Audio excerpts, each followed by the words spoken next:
from 7 to 3 and dramatically streamline the process.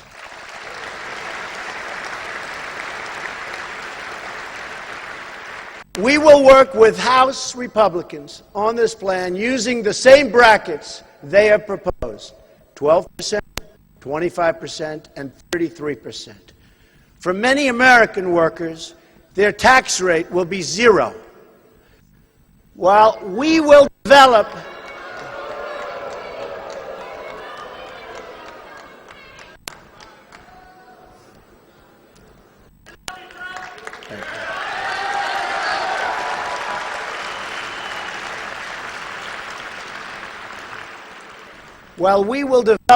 our own set of assumptions and policies, agreeing in some areas but not in all or in others, we will be focused on the same shared goals and guided by the same shared principles: jobs, growth, and opportunity.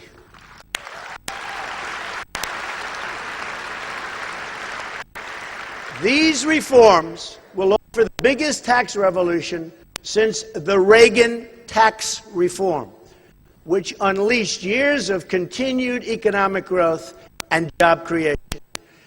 We will make America grow again.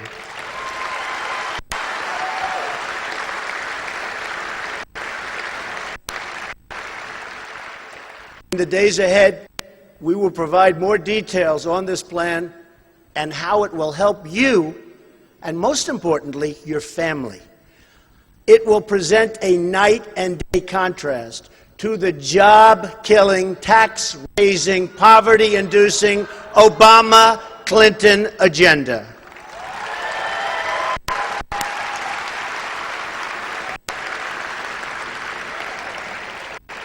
So important, the state of New York has already lived through Hillary Clinton's failed leadership.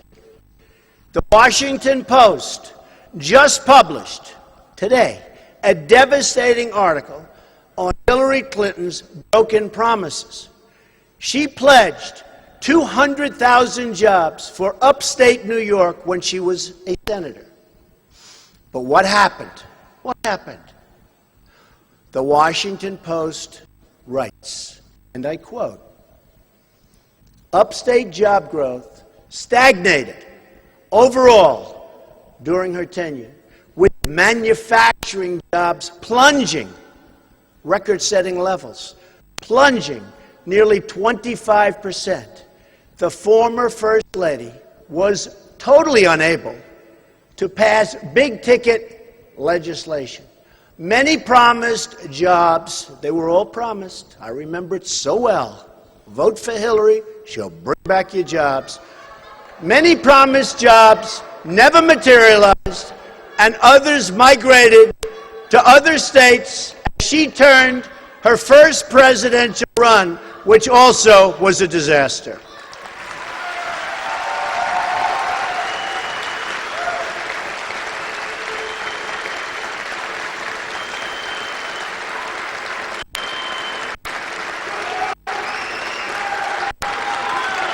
Thank you. Thank you.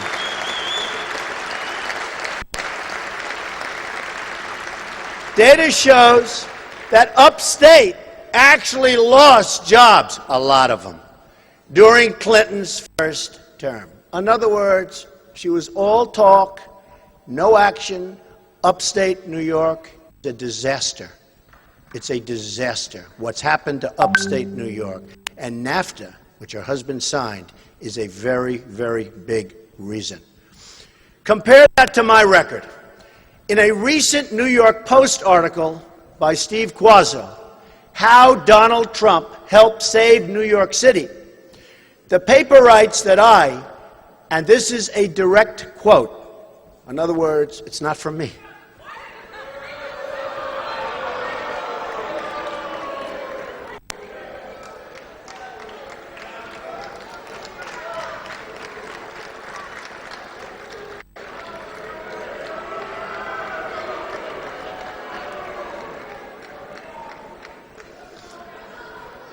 Thank you.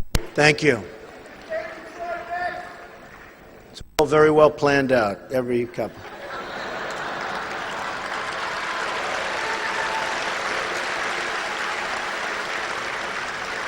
And this is a direct quote that basically Donald Trump waded into a landscape of empty Fifth Avenue storefronts, the Dust Bowl, mugging ground that was Central Park, so dangerous, and a Wall Street area seemingly on its last legs as companies moved out.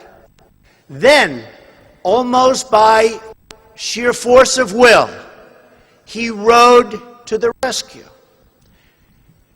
Expressing rare faith in the future, he was instrumental in kickstarting the regeneration of neighborhoods and landmarks almost given up on for dead. True, I have to say. I didn't say it. They say it. It's true. This is what I want to do.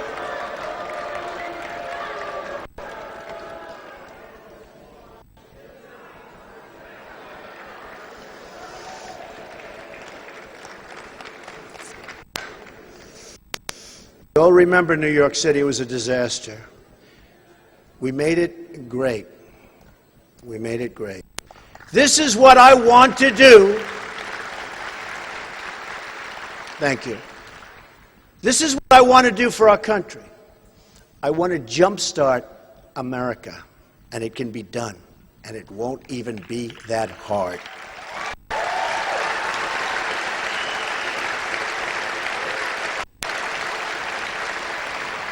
Now let's look at what the Obama-Clinton policies have done nationally. Their policies produced 1.2% growth, the weakest so-called recovery since the Great Depression. It's been written about all over. It's a disaster. And a doubling of the national debt during the Obama years. There are now 94.3 million Americans outside of the labor force. It was 80.5 million when President Obama took office, an increase of 14 million people. The Obama-Clinton agenda of tax, spend, and regulate has created a silent nation of jobless Americans. Home ownership is at its lowest rate in 51 years.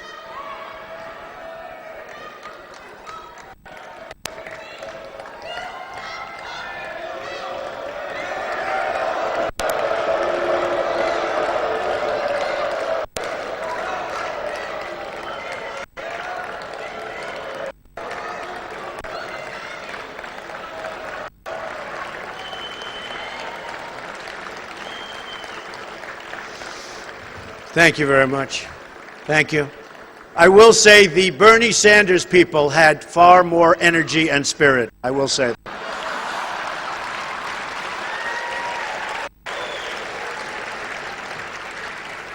Nearly 12 million people have been added to the food stamp, and these people are growing, and it's growing so rapidly since President Obama took office.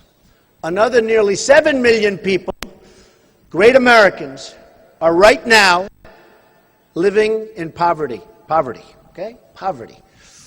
We have the lowest labor force participation rates in 4 decades.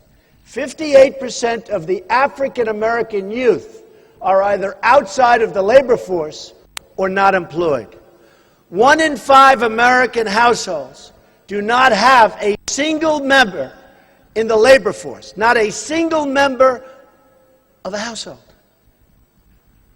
These are the real unemployment numbers.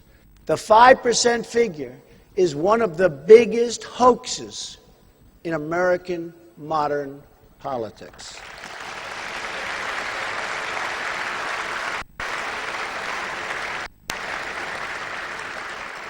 Meanwhile, American households are earning more than $4,000, think of that, $4,000 less today than they were 16 years ago.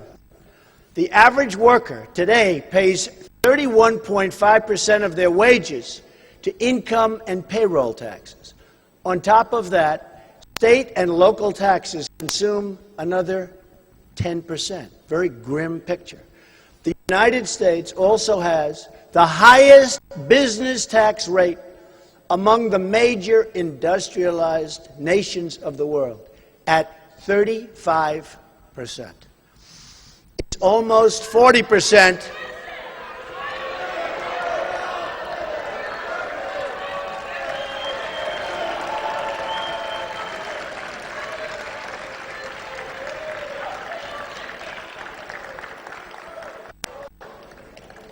It's almost 40% when you add in taxes at the state level, and in many cases and many states, it's much higher than that. In other words, we punish companies for making products in America, but let them ship products into the United States tax-free if they move overseas. This, ladies and gentlemen, is backwards. This is backwards. All of our policies should be geared toward keeping jobs and wealth inside of the United States.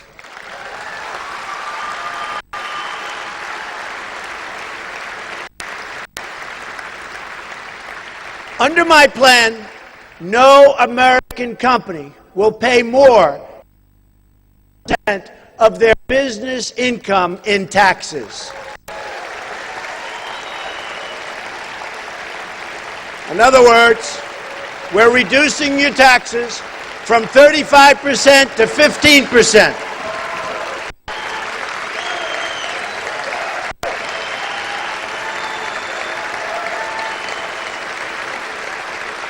Thank you. Thank you.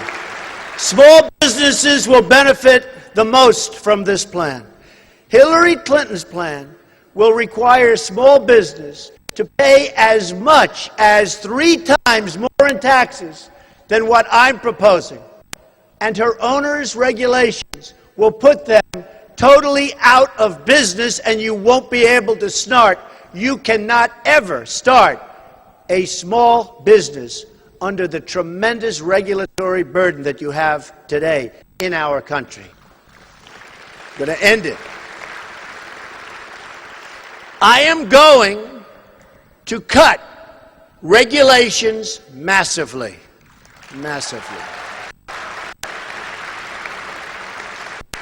Our lower business tax will also end job-killing corporate inversions and cause trillions in new dollars and wealth to come pouring into our country. And, by the way, into cities like right here in Detroit.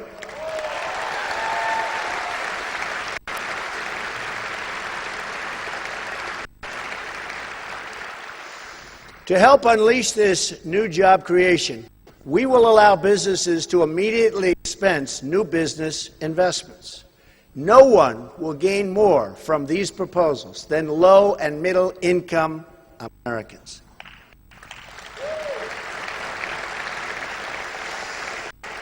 My plan will also help reduce the cost of child care by allowing parents to fully deduct the average cost of child care spending from their taxes.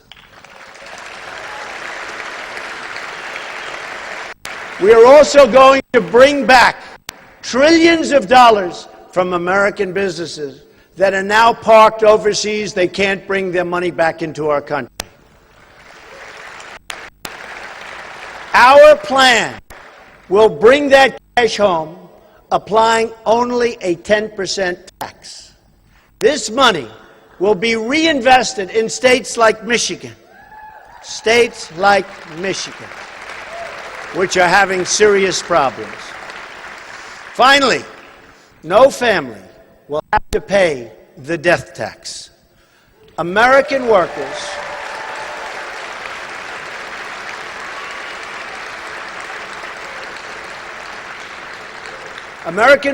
have paid taxes their whole lives, and they should not be taxed again at death. It's just plain wrong, and most people agree with that. We will repeal it. Next comes regulatory reform.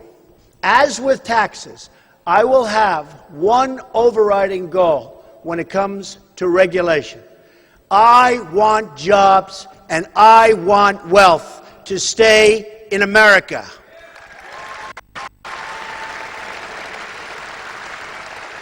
Motor vehicle manufacturing is one of the most heavily regulated industries in the country and even in the world. The U.S. economy today is 25% smaller than it would have been without the surge of regulations since 1980. It is estimated that current overregulation is costing our economy as much as $2 trillion a year. That's money taken straight out of cities like Detroit. So many of our cities are suffering so gravely, right out of Detroit and others. The Federal Register is now over 80,000 pages long. As the Wall Street Journal noted, President Obama has issued close to 400 new major regulations since taking office, each with a cost to the American economy of $100 million or more. In 2015 alone, the Obama administration unilaterally issued more than 2,000 new regulations, each a hidden tax on American consumers and a massive lead weight on the American economy. It is time to remove the anchor dragging us down, and that's what it's doing. It's dragging us down.